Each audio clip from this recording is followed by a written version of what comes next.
Hotel থেকে আমরা সবাই পিকে উঠেছি, মানে এই অঞ্চলের সবচেয়ে উঁচু হোটেল, তার পিকে আছি আমরা সূর্যোদয় দেখব বলে। অন্নপূর্ণা রেঞ্জের সেই সৌন্দর্য ভোরের সূর্য ওঠার সাথে সাথে সেটা আমরা উপভোগ করতে সবাই উঠেছি। সূর্য অনেকটাই উঠে গেছে, এদিকে দেখুন সূর্যোদয় হচ্ছে।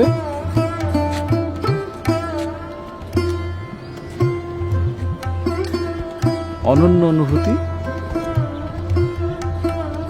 কুসুম শঙ্কাসন কশ্যপেয়ং মহাদ্যুতি ধন্তারিং সর্ব পাপ ঘন প্রণতস্মি দিবাকর। ওং নমো সূর্যায় নমঃ। সূর্যায় নমঃ। জবা কুসুম শঙ্কাসন কশ্যপেয়ং মহাদ্যুতি ধন্তারিং সর্ব পাপ ঘন প্রণতস্মি দিবাকর। দিব্য শঙ্খ তুষারাভং। দিকটা কতটা এখন পরিষ্কার হয়েছে, ডান দিকটা সবচেয়ে স্লো ছিল, এখন আমাদের একটু মেঘলা হচ্ছে। শিলা তোমার এ হলো পূর্ণ সানরাইজ তোমার জন্য হলো।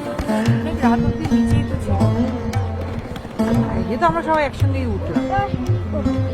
যখন কলকাতায় আমার সাথে উঠে গেলে আমার বাহ কি দারুণ, আমি দেখছি না বেরোবো আমরা। শান্তি, ওম শান্তি। আমার সাথে উঠেছে ও কি দেখছি, ওটা দেখছি বলো। এবার দেখো ওইটা ভিউ।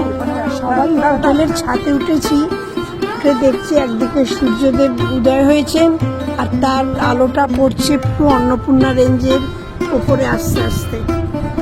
মানে এই জন্যই মানে মনে হচ্ছে স্বর্গ একেই বলে।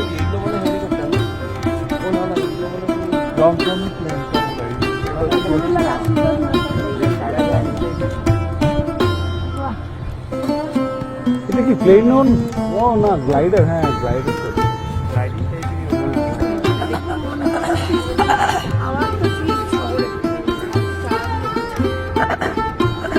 ফ্যান্টাস্টিক, এই রেঞ্জটা একদম হ্যাঁ একদম।